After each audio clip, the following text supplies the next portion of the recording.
Good evening and welcome to Glib TV. I'm your host, Ben, and if anyone is wondering, that turkey was delicious. Alright, tonight we got a lot to talk about.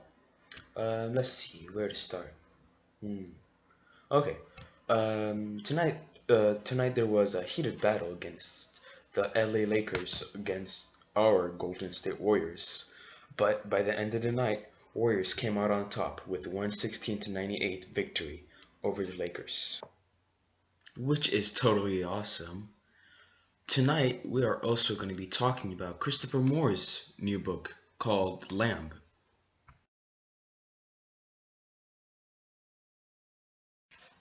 The book is a funny, obviously fictional version of the New Testament or the New Testament. You'll get it once if you read the book.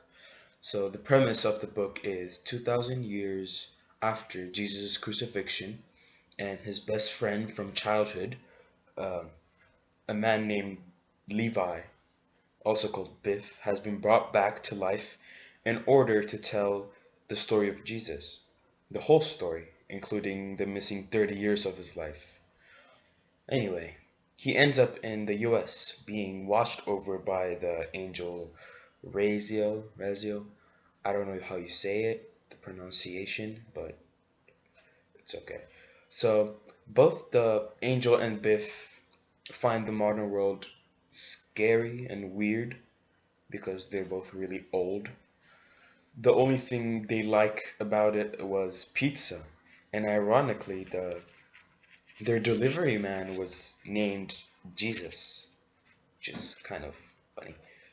So the book opens on the first day Biff met Joshua, or who's called Jesus. They were both 6 years old, and he met him while Joshua kept resurrecting a lizard because his brother kept killing it over and over again. He did that by weirdly putting it in his mouth, and when he took it out, it came back to life. Kind of cool in a creepy way. So they get older, and Joshua knows he has to be the Messiah, but he doesn't know how. And he goes to his rabbi or teacher, and his teacher told him maybe he could go see his um, the three wise men that came during his birth, so that they might help him to become a better person, to become a better Messiah. So, and when he asked his mother where they lived, she said in the east, so around Asia. So him and Biff set out to find those three wise men, and their names were Gaspar, um, Balthasar, and Melchior. I think that's how you say it. So, and then, oh, it's so cold. So anyway, they go, and while Joshua is learning from his teachers about how to become a better Messiah, Biff is learning Kung Fu and how to explode stuff. And during their journey, they encounter many interesting things if you read the book. Most was, uh, let's say, erotic or, you know, kind of stuff. And then they come back to Israel, that's where they lived, totally changed. And Joshua starts a ministry and goes on from there. Basically, uh, the New Testament continues from there, but still, Biff is the one writing it. And you might think this book is like Christian-y or too religious, but trust me, this is nothing like the Bible.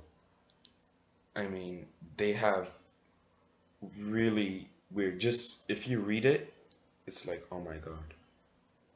Yeah. So I really like the book. Oh, and then there was one other main character called Maggie, and she was the girl that they met when they were kids, and mm, that created a love triangle because Maggie loved Jesus or Joshua, but Biff loved Maggie. But Joshua cannot be with Maggie because he is the son of God, as they describe him in the book, and he can't have any relations with women. So Biff is stuck, but because he's a really loyal friend, so he doesn't make a move on her.